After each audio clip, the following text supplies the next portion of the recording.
एक छोटे से शहर में जया नाम की एक लड़की रहती थी। जया का दिल बहुत साफ था, लेकिन उसकी जिंदगी में एक खालीपन था। उसका पति राजीव काफी दिन से काम के सिलसिले में शहर के बाहर गया हुआ था। जया घर पर अकेली रहती थी और रात को देर तक जागती थी। एक दिन जया को अपने गांव के एक पुराने मंदिर के बारे में पता चला।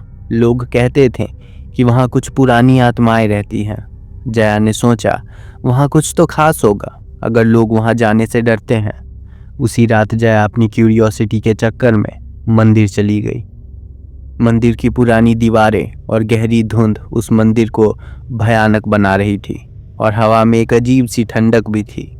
जया को थोड़ा अजीब लगा, लेकिन उसने हिम्मत दिखाई और अंदर चली गई। जैसे ही वो एक पुराने मूर्ति के पास पहुंची, उसने अपने आसपास देखा और तभी एक औरत की आवाज़ सुनाई देने लगी, मुझे कुछ दिख नहीं रहा, मुझे कुछ दिख नहीं रहा। जया का दिल मानो इतना डर गया था कि खामोशी में धीरे धीरे धड़कने लगा था। उसने देखा कि उस पुरानी मूर्ति के आसपास कुछ पुरानी तस्वीरें भी थीं, लेकिन एक तस्वीर जिसे देखकर वो हैरान हो गई। उस तस्वीर में जो औरत थी वो बिल्कुल उसकी तरह थी।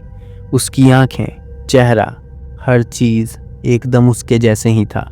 उसने सोचा ये कैसे और क्या हो रहा है। तभी एक भयानक आवाज सुनाई देने लगी।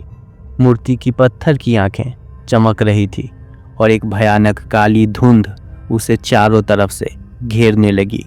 जया के आंखों में एक अजीब सी चमक थी जो उसने कभी देखी नहीं थी। उसके सामने एक रूह दिखाई देने लगती है जो जया से कह रही थी, मैं भी एक वक्त पे तुम्हारी तरह थी। मेरी इन आंखों में एक तमन्ना थी जो अधूरी रह गई और अब तुम भी मेरे जैसी ही बन जाओगी।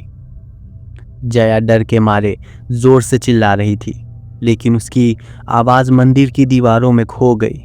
तभी उसकी आंखों के सामने मानो जैसे एक झलक दिखाई देती है और वो देखते देखते उसकी आंखों से आंसू खून बन के बहने लगता है। जया बहुत डर चुकी थी और उस पुराने मंदिर से भाग जाती है और तभी अचानक उसका फ़ोन रिंग होता है। वो फ़ोन उठाती है तो दूसरी तरफ कॉल पे जया का पति था जो उससे कहता है, तुम्हारी आंखें ठीक तो है ना? वो जो तुमने तस्वीर भेजी थी उसमें तुम्हारी आंखों से खून बह रहा था।